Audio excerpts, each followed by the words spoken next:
Welcome to another day of Training Camp Live. I'm Jim Barnett, also for Warriors.com, alongside Toney Douglas, an unrestricted free agent. And you played for three teams previous to this, a few years in New York, and then Houston, Sacramento, and you were a free agent. How did the Warriors acquire you? How were they so lucky to get you, a heck of a defender? I'm very blessed for them that they wanted me. I know once Jared Jack didn't come here, I was like, man, that's a team that's on the rise and, have high expectations going one series away from the Western Conference Finals, and I want to be a part of it. I want to digress just a moment because you started your basketball career at Auburn. Mm-hmm. After 1 year, you transferred to Florida State. And I looked at your stats for 1 year. You were a heck of a player. You averaged 17 a game. Why does a player, and why did you specifically transfer? Was it the coaching or what was it? Because you had a heck of a freshman year. I transferred because I wanted to go to a better basketball conference in the ACC, it's a guard league. Then they had Chris Paul, Raymond Felton when I transferred. And then, the ACC there's a national stage. I played against the Dukes, the North Carolinas, and I wanted to, exploit my talents against those teams in the ACC conference, and that's why I transferred. That's a heck of a good choice, and it was a good choice for you because you ended up as a senior at Florida State as the ACC Defensive Player of the Year, so you got a lot of notoriety for that. This team right here is now, all of a sudden, it's become a team that people want to go. They're intrigued. The success they had last year in the playoffs. I also have a sense that Mark Jackson, 17 years in this league, and I think he had a tremendous influence on your decision to sign with the Warriors. Is that fair to say? Yes, that's very true. Mark Jackson, he keeps it real. He's going to be honest with you. It's like family here. All the teammates, they're like brothers. We hang on and off the court. And, Coach Jackson, he just don't worry about basketball all the time, off the court stuff. He makes sure that we be good men in life. And I need to be with a franchise like that, and I'm just blessed to be a part of it. They're looking to play better defense. Andrew Bogut healthy, he's going to anchor the middle in there.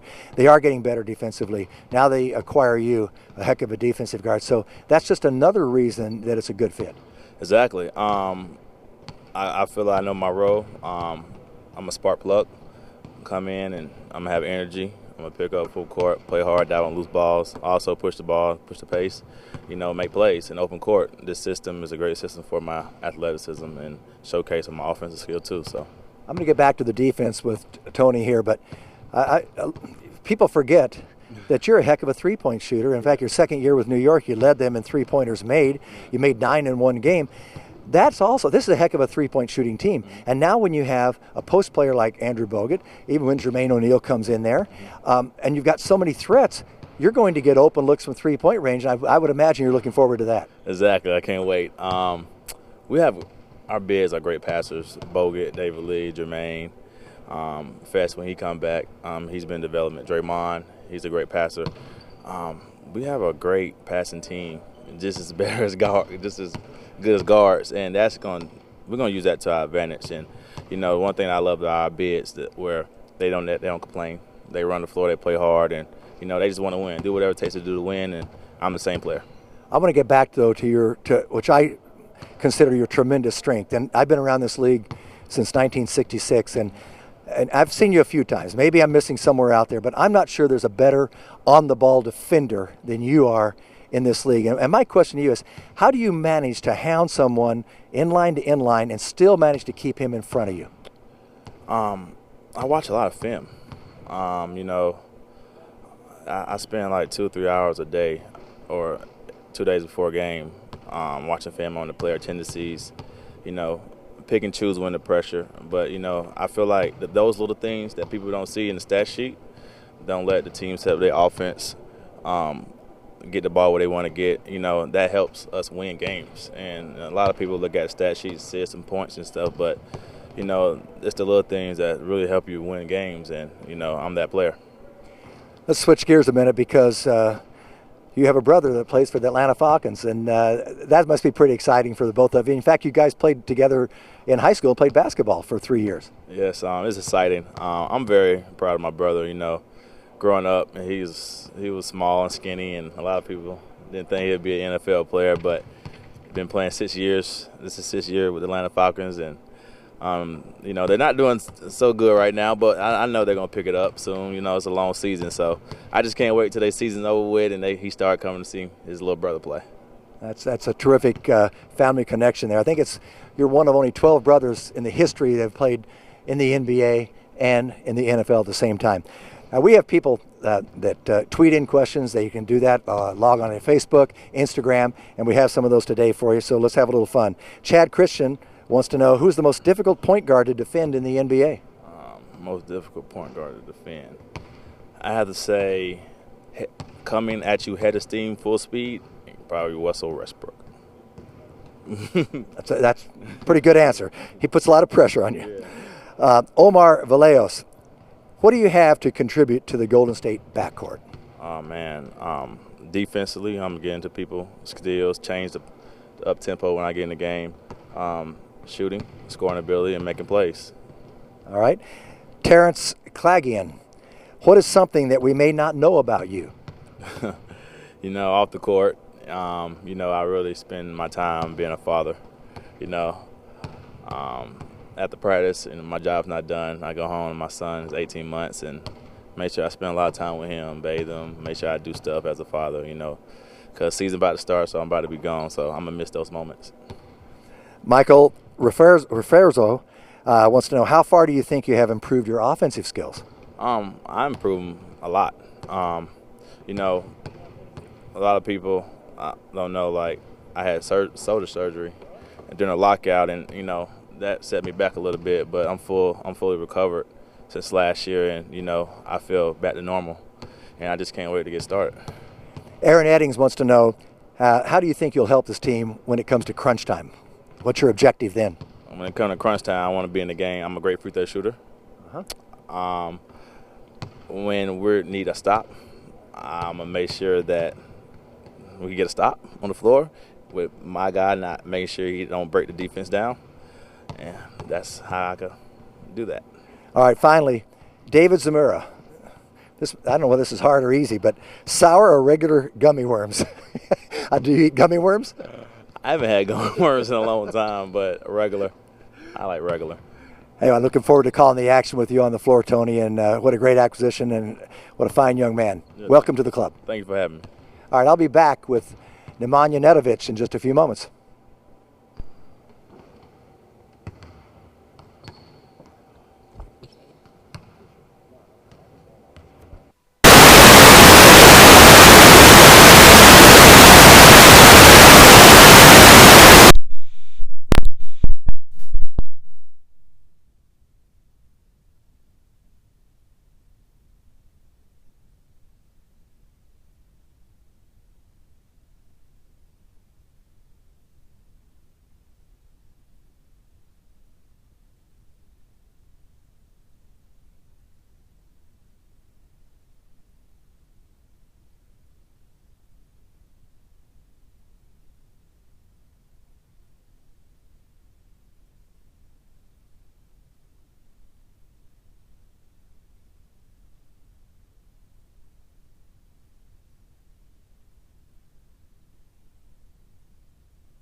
Welcome back to Training Camp Live. Jim Barnett here again for Warriors.com as well.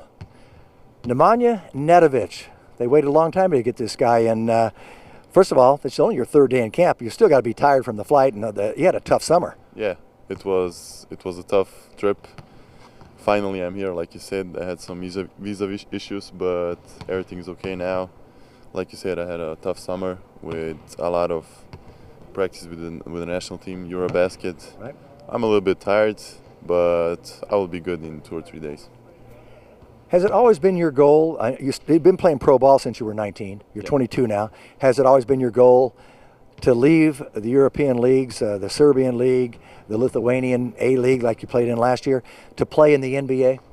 Yeah, it was. It was one of my goals, and I left Serbia 2 years ago to go to Lithuania to play EuroLeague because I thought it was a better opportunity to get to the NBA. So everything I did was for this summer, for this league, and I'm happy to be here.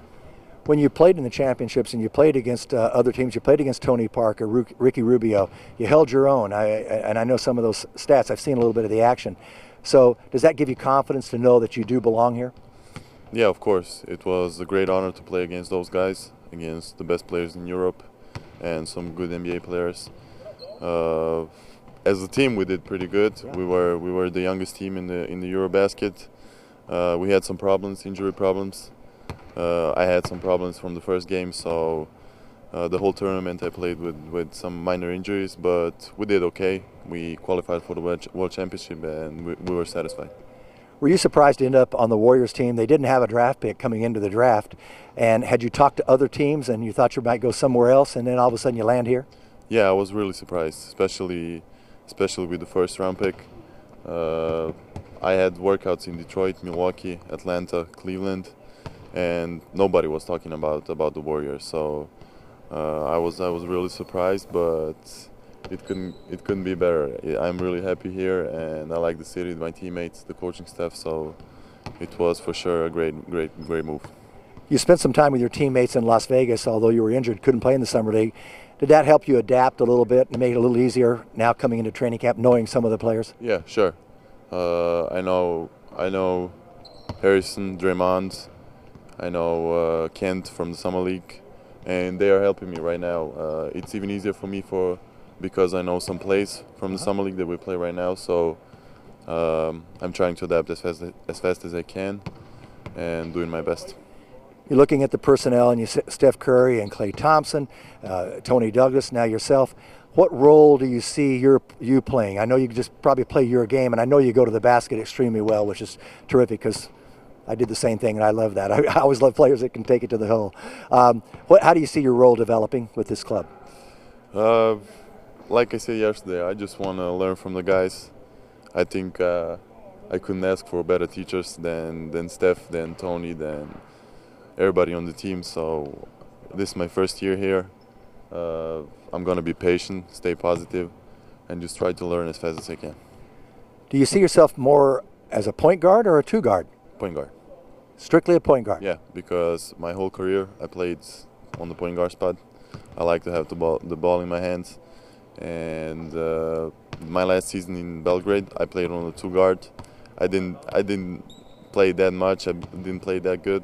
Last season in Lithuania, I played only on the point guard, and I think that's my position. But you've been improving your shot through the years also. Yeah, of course, especially in Lithuania. Everybody knows Lithuanians are great shooters, great school for shooting, great teachers, great coaches. So I learned a lot from them, and for sure I improved my shot. Do you know about the legend of Šarūnas Maršalonis who played here? Of course. He's a legend. I mean, in Lithuania, he is like God, him and Sabonis. So I met him in Treviso this summer. Good. Yeah, I talked to him a little bit, and it was really great. You don't want to play tennis against him. I used to play tennis, and I never won a match. He's good? Yeah. Oh, he's very good. And he has no backhand because he's left-handed. Oh. And he hits a forehand, and then he puts the racket in his right hand and plays a forehand. Like my dad. My dad does that too. Yeah. So no backhand. He just beats you with the forehand both ways. Yeah. All right. We've got some questions for you on Twitter, and people have given us questions all week long on Twitter, Instagram, and, of course, Facebook. This is at Stefanovic219. Who was your favorite player growing up? Kobe. Because in Serbia, they played a lot of the Laker games. It's a little bit hard to watch NBA games because of the time difference, but when I had the opportunity, I used to watch him, and I used to watch him a lot. At @A_Mac1389. What's your favorite Serbian food? Serbian food? It's moussaka. Moussaka. Yeah, it's like a combination of potatoes and meat. I've had it before. Okay. I've been over your area. We played basketball there in 2009, in fact. But Daniel Navarez Orozco, he has a question for you. How do you like the States so far, and what's been the hardest thing to adjust to? I know it's just a short time, but what's the most difficult thing you've had to adjust to? Time difference for sure. I didn't get the chance to see the city too much.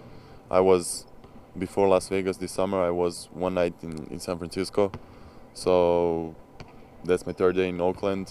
I'm looking forward to walk around a little bit, to see the city, to see San Francisco, and I think I can tell you more in 3 or 4 days. So, Nemanja, the Warrior fans, the Warriors organization, and express from me, we're happy to have you here, and welcome to the organization, welcome to the club, welcome to the city. Look forward to seeing you on the floor. thank you very much. We'll be having the Bay Area News Group's Marcus Thompson in just a moment. I'll be talking with him. Stay tuned.